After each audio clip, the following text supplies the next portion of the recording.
नमस्कार, स्वागत है आप सभी का। आपके साथ मैं हूं स्वप्निल। राजस्थान की 15वीं विधानसभा का पहला सत्र मंगलवार से शुरू हुआ। पहले दिन प्रोटेम स्पीकर ने विधायकों को शपथ दिलाई। सत्र के दूसरे दिन यानी बुधवार को विधानसभा के नए स्पीकर का चुनाव होगा। शपथ लेता हूं, शपथ लेता हूं, शपथ लेता हूं, शपथ लेता हूं, ईश्वर की शपथ लेता हूं। 15वीं विधानसभा सत्र का पहला दिन नव निर्वाचित सदस्यों की शपथ के नाम रहा। प्रोटेम स्पीकर गुलाब चंद कटारिया ने सभी विधायकों को शपथ दिलाई। सबसे पहले CM Ashok Gehlot, deputy CM Sachin Pilot, उसके बाद कैबिनेट के सदस्यों और फिर एक एक कर कुल 197 सदस्यों ने विधानसभा की शपथ ली। जबकि गूढ़ा मलानी से विधायक हेमाराम चौधरी की शपथ नहीं हो पाई, तो प्रोटेम स्पीकर गुलाब चंद कटारिया सोमवार को ही राजभवन में शपथ ले चुके थे। विधानसभा में ज्यादातर सदस्यों ने हिंदी भाषा में शपथ ली थी, जबकि अशोक लाहोटी, छगन राज पुरोहित, जोगेश्वर गर्ग, धर्म नारायण जोशी, मदन दिलावर, राजकुमार शर्मा, वासुदेव देवनानी, विठल शंकर अवस्थी और संदीप शर्मा ने संस्कृत में शपथ ली। वहीं कांग्रेस के दो विधायकों जाहिदा खान और प्रशांत बैरवा ने अंग्रेजी में शपथ ली। कुछ विधायक राजस्थानी में शपथ ग्रहण करना चाहते थे, लेकिन प्रोटेम स्पीकर ने मना किया, तो विधायक ने मुंह पर पट्टी बांधकर विरोध जताया। वहीं भारतीय ट्राइबल पार्टी के दोनों विधायकों ने प्रकृति के नाम पर शपथ लेकर सभी को आकर्षित किया, जबकि आदर्श नगर से विधायक रफीक खान ने खुदा और ईश्वर दोनों के नाम पर शपथ ली। वहीं मेड़ता से विधायक इंदिरा और बगरू से विधायक गंगा देवी को प्रोटेम स्पीकर ने एक एक शब्द बोलकर विधानसभा की शपथ दिलवाई, तो दिव्यांग विधायक बाबूलाल कठुमर को उनकी मेज से ही शपथ लेने की अनुमति दी गई। शपथ के बाद सदस्यों ने जयकारे भी लगाए। कई विधायकों ने भारत माता की जय, वंदे मातरम, जय श्री राम, जय श्री कृष्ण, जय राजस्थान और जय भीम के भी जयकारे लगाए। वहीं कुछ विधायकों ने अपने अपने क्षेत्र के जयकारे भी लगाए। इसके साथ ही नए विधानसभा अध्यक्ष के निर्वाचन की प्रक्रिया भी शुरू हुई। कांग्रेस के वरिष्ठ नेता सीपी जोशी ने विधानसभा के स्पीकर पद के लिए नामांकन भरा और बुधवार को उन्हें नया स्पीकर चुना जाएगा। वहीं 17 जनवरी को राज्यपाल अभिभाषण होगा, जिस पर 18, 21 और 23 जनवरी को वाद विवाद होगा। 19 और 20 जनवरी को अवकाश रहेगा। राज्य विधानसभा का ये सत्र हंगामेदार हो सकता है। विपक्ष जहां कर्ज माफी और बेरोजगारी भत्ते के साथ साथ मंत्री गोविंद सिंह डोटासरा के बयान के मुद्दे को जोर शोर से उठाएगी, तो वही विपक्ष का जवाब देने के लिए सीएम ने सभी मंत्रियों को पूरी तैयारी के साथ सदन में आने के निर्देश दिए हैं। जयपुर से न्यूज 18 के लिए सौरभ और गोवर्धन के साथ सुधीर और बाबूलाल की रिपोर्ट। और अब चलते हैं सहयोगियों के पास, जानते हैं अहम खबरें। विधानसभा सत्र के पहले दिन 197 विधायकों को प्रोटेम स्पीकर ने शपथ दिलाई। इसके अलावा विधानसभा अध्यक्ष के लिए नामांकन दाखिल किया गया। सीपी जोशी ने विधानसभा अध्यक्ष के लिए नामांकन दाखिल किया है। सामने कोई नामांकन दाखिल नहीं होने से अब सीपी जोशी का कल निर्विरोध रूप से विधानसभा अध्यक्ष बनना लगभग तय हो गया है। विधानसभा सत्र का पहला दिन नए विधायकों की शपथ के नाम रहा। पहले दिन CM Ashok Gehlot, deputy CM Sachin Pilot, पूर्व सीएम वसुंधरा राजे सहित 197 विधायकों ने शपथ ली। विधानसभा में ज्यादातर विधायकों ने हिंदी भाषा में शपथ ली, लेकिन 10 विधायकों ने संस्कृत में शपथ ली, जबकि कांग्रेस के 2 विधायकों ने अंग्रेजी में शपथ ली। कांग्रेस विधायक जाहिदा खान और प्रशांत बैरवा ने अंग्रेजी में शपथ ली। विधानसभा में मायर भाषा राजस्थानी में कई विधायक शपथ लेना चाहते थे, लेकिन उनको अनुमति नहीं दी गई। राजस्थानी भाषा को मान्यता नहीं होने का हवाला देते हुए प्रोटेम स्पीकर ने इन विधायकों से हिंदी में शपथ लेने को कहा। माकपा विधायक गिरधारी लाल महिया और कई विधायकों ने राजस्थानी में शपथ लेनी चाहिए, लेकिन बाद में उन्हें निराशा ही हाथ लगी। सीपी जोशी ने आज सुबह 11 बजे विधानसभा सचिव के चेंबर में नामांकन दाखिल कर दिया। सीपी जोशी के सामने किसी ने नामांकन नहीं भरा है, इसलिए जोशी का सर्वसम्मति से अध्यक्ष चुना जाना तय है।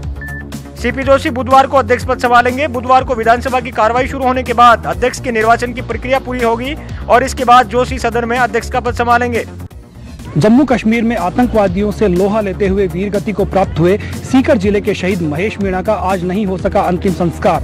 दिल्ली से पार्थिव देह लेकर आ रहे हेलीकॉप्टर में आई तकनीकी खराबी के बाद हेलीकॉप्टर लौटा वापस दिल्ली। सीकर जिले के लाडले शहीद महेश कुमार मीणा का कल होगा राजकीय सम्मान के साथ अंतिम संस्कार। आज हेलीकॉप्टर में आई तकनीकी खराबी के चलते पार्थिव देह के उनके पैतृक गांव लापुआ नहीं पहुंचने की वजह से उनका अंतिम संस्कार नहीं किया जा सका। गौरतलब है कि लापुआ गांव के रहने वाले महेश कुमार मीणा सीआरपीएफ की श्रीनगर बटालियन में तैनात थे।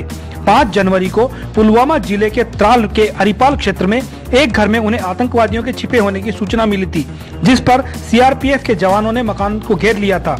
आतंकवादियों के साथ हुई इस मुठभेड़ में दोनों तरफ से जबरदस्त फायरिंग हुई, जिसमें जवान महेश कुमार मीणा को सांस नली में 1 व कंधे पर 2 गोलियां लगी थी, जिसके बाद से उनका एम्स में इलाज चल रहा था। भाजपा के राष्ट्रीय विचारक पंडित दीनदयाल उपाध्याय अब एक और सरकारी योजना से ओझल हो गए हैं। गहलोत सरकार ने वरिष्ठ नागरिक तीर्थ यात्रा योजना से पंडित दीनदयाल उपाध्याय का नाम हटा दिया है। इससे पहले गहलोत सरकार ने सरकारी लेटर पैड से पंडित दीनदयाल उपाध्याय का नाम हटाया था। वसुंधरा सरकार ने इस योजना का नाम पंडित दीनदयाल उपाध्याय वरिष्ठ नागरिक तीर्थ यात्रा योजना कर दिया था। मुख्यमंत्री अशोक गहलोत ने पहली कैबिनेट की बैठक में सरकारी दस्तावेजों से पंडित दीनदयाल उपाध्याय का नाम हटा दिया था। वरिष्ठ तीर्थ यात्रा योजना के तहत वरिष्ठ नागरिकों को देश के प्रमुख धार्मिक स्थलों की रेल या फिर हवाई यात्रा से निःशुल्क सैर कराई जाती है। गहलोत सरकार मौजूदा वर्ष में करीब 10,500 वरिष्ठ नागरिकों को प्रमुख धार्मिक स्थलों की यात्रा कराएगी। माना जा रहा है कि 25 जनवरी से यह यात्रा कराई जाएगी। राज्य के देवस्थान विभाग ने इसकी पूरी तैयारी कर ली है। 21 साल पुराने प्रेम विवाह का हुआ कानूनी अंत। पूर्व राजकुमारी दिया को मिला तलाक। पति नरेंद्र से हुई अलग। पारिवारिक न्यायालय क्रम 1 ने पारित की डिक्री। जयपुर के पूर्व राज परिवार की राजकुमारी दिया आज कानूनी रूप से अपने पति नरेंद्र सिंह से अलग हो गई। उन्होंने करीब 21 साल पहले अगस्त 1997 में नरेंद्र सिंह से प्रेम विवाह किया था, लेकिन इस साल दिसंबर में दोनों ने आपसी सहमति से अलग होने के लिए जयपुर के पारिवारिक न्यायालय में अर्जी दायर की थी, जिसकी डिक्री कोर्ट ने आज दायर कर दी। डिक्री आदेश में कोर्ट ने कहा कि अब आप दोनों पति पत्नी नहीं हैं। कोर्ट के पीठासीन अधिकारी झूमर लाल चौहान ने आदेश दिया। गौरतलब है कि नरेंद्र सिंह और दिया कुमारी ने आपसी सहमति से तलाक लेने के लिए फैमिली कोर्ट में प्रार्थना पत्र दायर किया था। प्रार्थना पत्र पर कोर्ट ने 6 माह बाद सुनवाई करना तय किया था। इस पर दोनों ने कोर्ट पहुंचकर मामले की जल्द सुनवाई की गुहार की थी। दिया व नरेंद्र की शादी आज जितनी आसानी से समाप्त हो गई, वह उतनी आसानी से हो नहीं पाई थी। एक ही गोत्र के होने की वजह से पहले परिवार शादी के लिए राजी नहीं हुआ, जिसके चलते दोनों ने कोर्ट मैरिज कर ली। आज खाद्य एवं नागरिक आपूर्ति मंत्री रमेश मीणा ने अपना जन्मदिन मनाया। खाद्य मंत्री राजधानी जयपुर स्थित कठपुतली नगर पहुंचे। यहां की कच्ची बस्ती में बच्चों के साथ उन्होंने केक काटा और सेल्फी ली। इस मौके पर उन्होंने गरीब बच्चों को उपहार भी बांटे। इस कच्ची बस्ती में खाद्य मंत्री अपनी पत्नी के साथ पहुंचे। इस मौके पर खाद्य मंत्री रमेश मीणा ने कहा कि उन्होंने गरीबी को करीब से देखा है, इसलिए उन्होंने जन्मदिन के मौके पर इस कच्ची बस्ती में आकर गरीब बच्चों के बीच जन्मदिन मनाना बेहतर लगा। इस मौके पर उन्होंने ये भी बताया कि उनकी सरकार ने घोषणा की है कि बीपीएल परिवारों को 1 रुपए किलो में गेहूं दिया जाएगा, लेकिन अब योजना का और विस्तार किया गया है। इसके तहत अब एपीएल परिवारों को भी 1 रुपए किलो गेहूं दिया जाएगा। नियम विरुद्ध जाकर कांग्रेस नेता को प्लॉट आवंटन करने के मामले में अजमेर विकास प्राधिकरण की भूमि अवाप्ति अधिकारी अंजना सहरावत हुई सस्पेंड। राज्य सरकार ने निलंबित कर दिया। भ्रष्टाचार के खिलाफ जीरो टॉलरेंस का संदेश। भ्रष्टाचार के खिलाफ राज्य सरकार की जीरो टॉलरेंस नीति के चलते आज अजमेर विकास प्राधिकरण की भूमि अवाप्ति अधिकारी आरएएस अफसर अंजना सहरावत को सस्पेंड कर दिया गया। राज्य सरकार ने अंजना सहरावत को निलंबित करते हुए मुख्यालय जयपुर कार्मिक विभाग रखा है। अंजना सहरावत पर नियम विरुद्ध जाकर कांग्रेस नेता को प्लॉट आवंटन का आरोप है और इस मामले में फिलहाल जांच विचाराधीन है। जांच प्रभावित न हो, इसके लिए सरकार ने अंजना को निलंबित किया। अजमेर विकास प्राधिकरण में लंबे समय से जमीनों का गड़बड़ झाला चल रहा है और अफसरों की बेलगाम कार्यशैली के चलते यहां कई बार एसीबी ट्रैप की भी कार्रवाई हो चुकी है। अभी कुछ महीनों पहले ही प्राधिकरण के 2 बाबुओं को निलंबित किया गया, तो 3 साल पहले प्राधिकरण के तत्कालीन उपायुक्त के गोयल को उनके चैम्बर में एसीबी ने रंगे हाथों ट्रैप किया था। इतना ही नहीं, प्राधिकरण के 2 पूर्व अध्यक्षों धर्मेश जैन और नरेंद्र शानी भगत को भी अपना पद कार्यकाल पूरा होने से पहले इसलिए छोड़ना पड़ा क्योंकि उन पर भी भ्रष्टाचार के संगीन आरोप लगे थे। नाबालिग बच्ची के साथ में दुष्कर्म और उसके बाद हत्या के मामले में पुलिस के हाथ आज भी खाली हैं। आज अलसुबह चैनपुरा इलाके के अंदर ये बच्ची पुलिस को अर्धनग्न अवस्था में मिली थी। पुलिस के अनुसार पास ही के भट्टा में काम करने वाले मजदूर की ये बच्ची है और कल देर शाम को ये लापता हुई थी। हालांकि परिजनों ने इस संबंध में पुलिस को कोई जानकारी नहीं दी। आज सुबह जंगल जाने के दौरान कुछ लोगों को यह बच्ची मृत अवस्था में जंगल में पड़ी हुई मिली थी। इस संबंध के अंदर डीसीपी नॉर्थ सहित नॉर्थ जिले के सभी पुलिस ऑफिसर इस जांच में लगे हैं कि जल्द से जल्द आरोपी तक पहुंचा जा सके। डीसीपी नॉर्थ विकास शर्मा के अनुसार आरोपी जल्द पुलिस की गिरफ्त में होगा। कुछ घटनाक्रम हैं जिनका सीरियल वाइज जोड़ना बहुत जरूरी है। श्री गंगानगर में नगर परिषद ने एक बार फिर रिहायशी बस्तियों में अतिक्रमण हटाओ अभियान शुरू कर दिया है। 3 दिन पहले नगर परिषद ने अतिक्रमणकारियों को उनके अतिक्रमण हटाने के लिए नोटिस दिया था। आज अतिक्रमणकारियों ने खुद ही अपने घरों के आगे से अतिक्रमण हटाने शुरू कर दिए हैं। गौरतलब है कि इंदिरा कॉलोनी की विभिन्न गलियों में 20 से 25 फीट तक भवन मालिकों ने अतिक्रमण कर रखे हैं और यहाँ की इन अतिक्रमण को चलते 30 फीट की सड़क पर कब्जों के कारण मात्र 8 फीट की ही सड़क रह गई है। नगर परिषद ने ऐसे कब्जेधारियों को नोटिस दिया था। आज सुबह ही भवन मालिकों ने अपने भवन, मकान और दुकानों के आगे से चबूतरों व छज्जों को तोड़ना शुरू कर दिया। इस अवसर पर नगर परिषद के उप सभापति लक्की दावड़ा ने कहा कि कब्जेधारियों द्वारा अपने अतिक्रमण हटाने के बाद नगर परिषद को अतिक्रमण मुक्त जगहों पर तुरंत नालियां आदि बना देनी चाहिए ताकि रिहायशी बस्तियों में अव्यवस्था न पैदा हो। चोरों ने लाखों रुपए के स्वर्ण आभूषण और नकदी पर किया हाथ साफ। संजय कॉलोनी की है घटना। बीते एक सप्ताह में चोरों ने भीलवाड़ा जिले में 12 चोरी की वारदातों को दिया अंजाम। भीलवाड़ा शहर के सुभाषनगर थाना क्षेत्र के संजय कॉलोनी में खेड़ाकूट माताजी मंदिर के पास एक मकान के ताले तोड़कर चोर लाखों रुपए का आभूषण 50,000 रुपए की नकदी चुरा ले गए। सुभाषनगर थाना पुलिस ने मामला दर्ज कर जांच शुरू की है।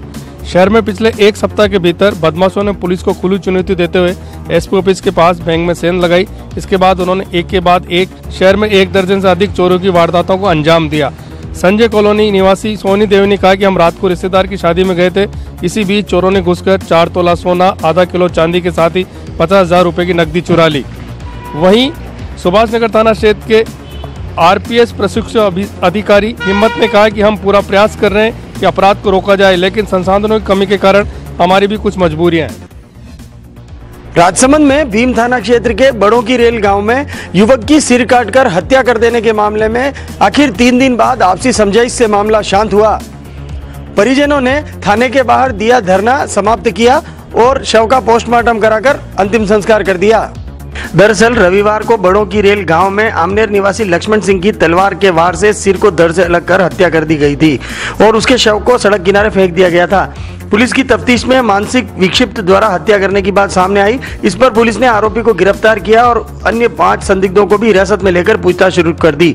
लेकिन सोमवार को पोस्टमार्टम की कार्रवाई के दौरान परिजनों और ग्रामीणों ने पूरे मामले का खुलासा करने की मांग को लेकर शव उठाने से इनकार करते हुए भीम थाने के बाहर प्रदर्शन शुरू कर दिया। 2 दिन तक प्रदर्शन के दौरान विभिन्न चरणों में बातचीत का दौर चला, लेकिन सफलता हाथ नहीं लगी। आखिर आज राजसमंद डिप्टी दुर्ग सिंह सहित आधा दर्जन थाना अधिकारियों की समझाइश से परिजन पोस्टमार्टम कराने को राजी हुए और पुलिस ने राहत की सांस ली। भरतपुर जिले के मेवात इलाके में बदमाश पुलिस के लिए चुनौती बने हुए हैं। कामा थाना इलाके के मूसेपुर गांव के पास आधा दर्जन सशस्त्र बदमाशों ने एक ट्रैक्टर टैंकर को लूटने का प्रयास किया, लेकिन शोर शराबा होने पर बदमाश फायरिंग कर मौके से भाग छूटे। मेवात इलाके के रोसिया का गांव का रहने वाला मुस्ताक मेव पानी का ट्रैक्टर टैंकर लेकर अपने गांव वापस लौट रहा था। तभी मूसेपुर गांव के पास आधा दर्जन से अधिक हथियारबंद बदमाशों ने उसे रास्ते में बाइक लगाकर रोक लिया और मारपीट कर ट्रैक्टर टैंकर लूटने का प्रयास किया। शोर शराबा होने पर आसपास के गांवों के लोग मौके पर इकट्ठा हो गए और अपने आप को ग्रामीणों से घिरा देख बदमाश पथराव व फायरिंग करते हुए मौके से भाग निकले। ग्रामीणों ने पीछा कर एक बदमाश जुरेरा थाना के गांवड़ी निवासी जहीर मेव को दबोचकर कामा पुलिस के हवाले कर दिया है। भरतपुर के कस्तूरबा गांधी आवासीय विद्यालय में आज से 3 दिवसीय खेलकूद प्रतियोगिता का आगाज हुआ। 17 जनवरी तक आयोजित होने वाली खेलकूद प्रतियोगिता में भरतपुर के अलावा धौलपुर, करौली और सवाई माधोपुर की छात्रा खिलाड़ी भाग ले रही हैं। राजस्थान स्कूल शिक्षा परिषद की ओर से आयोजित खेलकूद प्रतियोगिता का प्रारंभिक जिला शिक्षा अधिकारी इंदिरा सिंह ने शुभारंभ किया। इस दौरान कबड्डी, बास्केटबॉल, जूडो, बैडमिंटन, रस्साकशी, एथलेटिक्स सहित अन्य खेल प्रतियोगिताओं का आयोजन कराया गया, जिसमें खिलाड़ियों ने अपनी खेल प्रतिभा का कौशल दिखाया। शारीरिक शिक्षक निर्मला सिंह ने बताया कि प्रतियोगिता में भाग लेने के लिए संभाग के 22 कस्तूरबा गांधी बालिका आवासीय विद्यालय की खिलाड़ी छात्राएं भाग ले रही हैं और विजेता खिलाड़ियों को 17 जनवरी को आयोजित होने वाले समापन समारोह में पुरस्कृत किया जाएगा। स्कूलों में पहुंचे अफसर स्कूली छात्र छात्राओं से किया संवाद, लोकतंत्र से जुड़े हुए पूछे सवाल, सही जवाब देने पर उप जिला निर्वाचन अधिकारी ने किया छात्राओं का सम्मान। स्कूलों में आयोजित हुआ था इंटरेक्टिव स्कूल एंगेजमेंट प्रोग्राम। स्कूली छात्र छात्राओं से की मतदाता जागरूकता फैलाने की अपील। लोकसभा चुनाव में अधिक से अधिक मतदाता अपने मताधिकार का प्रयोग करें, इसके लिए आज निर्वाचन आयोग द्वारा सभी सरकारी एवं गैर सरकारी विद्यालयों में पारस्परिक संवादात्मक स्कूली वचनबद्धता कार्यक्रम का आयोजन किया गया। इंटरेक्टिव स्कूल एंगेजमेंट कार्यक्रम के तहत स्कूली बच्चों से मतदान जागरूकता एवं लोकतंत्र से जुड़े हुए सवाल पूछकर आपस में संवाद किया गया। दौसा जिले में उप जिला निर्वाचन अधिकारी राजवीर सिंह चौधरी सहित अनेक अधिकारी जिले के विभिन्न स्कूलों में पहुंचे और वहां जाकर स्कूली बच्चों से संवाद किया। उप जिला निर्वाचन अधिकारी राजवीर सिंह आनंद शर्मा बालिका विद्यालय में पहुंचे और वहां छात्राओं से लोकतंत्र से संबंधित सवाल पूछे। आप सभी का खबर सीकर से है। शहीद महेश कुमार मीणा का पार्थिव देह रिंगस पहुंच चुका है। जयपुर एयरपोर्ट से उन्हें रिंगस पुलिस थाना लाया गया है। कल सुबह राजकीय सम्मान के साथ अंतिम संस्कार किया जाएगा। पैतृक गांव लापुआ में कल राजकीय सम्मान के साथ अंतिम संस्कार होगा। जयपुर एयरपोर्ट से शहीद महेश कुमार मीणा का पार्थिव देह रिंगस लाया गया। कल सुबह राजकीय सम्मान के साथ अंतिम संस्कार किया जाएगा। जैसे ही पार्थिव देह रिंगस पहुंचा, कई आंखें नम हो उठी। हर किसी का हाथ सैल्यूट में उठ गया। सभी शहीद की शहादत को सलाम कर रहे हैं।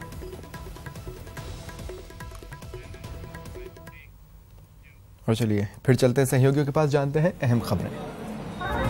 उदयपुर की गोकुंदा थाना पुलिस ने आज बड़ी कार्रवाई करते हुए अंतर्राज्यीय चोर गिरोह का किया पर्दाफाश। मुख्य सरगना सहित 4 आरोपियों को किया गिरफ्तार। चोरी की 8 मोटरसाइकिलें भी की जब्त, तो पानी मोटर के 5 पंपों को भी किया बरामद। उदयपुर की गोकुंदा थाना पुलिस ने आज बड़ी कार्रवाई को अंजाम देते हुए अंतर्राज्यीय चोर गिरोह का पर्दाफाश किया। एसएचओ भरत योगी के नेतृत्व में हुई इस कार्रवाई में गिरोह के मुख्य सरगना सहित 4 को गिरफ्तार किया गया। दरअसल गुजरात और राजस्थान में कई वारदातों को अंजाम दे चुके इस गिरोह के सदस्यों द्वारा मोटरसाइकिल और सबमर्सिबल पंप की चोरी की जाती थी। गिरफ्तारी के बाद की गई पूछताछ में आरोपियों ने चोरी की कई वारदातों को करना कबूल किया। पुलिस ने आरोपियों से 8 मोटरसाइकिल और पानी के 5 सबमर्सिबल पंप बरामद किए। नागौर जिले के मेड़ता सिटी क्षेत्र के लामपोड़ई गांव में बगड़ निवासी एक युवक का शव फांसी के फंदे से लटका हुआ मिला। इस मामले में मौके पर पहुंचे परिजनों ने युवक की हत्या का आरोप लगाया और ये आरोप लगाया कि युवक की हत्या के बाद उसका शव फांसी के फंदे से लटकाया गया है। मामले में परिजनों ने शव उठाने से उनके इनकार कर दिया है और आरोपियों की गिरफ्तारी की मांग की है। मामले में पुलिस के अधिकारी परिजनों से समझाइश कर रहे हैं। दरअसल बगड़ निवासी युवक राजू बेनीवाल का शव लामपोड़ई गांव स्थित एक घर में फांसी के फंदे से लटका हुआ मिला। इस मामले में पादुकला थाना पुलिस मौके पर पहुंची और मृतक के परिजनों को घटना की जानकारी दी। मौके पर पहुंचे मृतक के परिजनों ने युवक की हत्या का आरोप लगाया और इस मामले में परिजनों ने यह आरोप लगाया कि युवक की हत्या की गई, जिसके बाद शव को फांसी के फंदे से लटकाकर आत्महत्या का रूप देने की कोशिश की है। फिलहाल इतना ही, मुझे दें इजाजत, नमस्कार।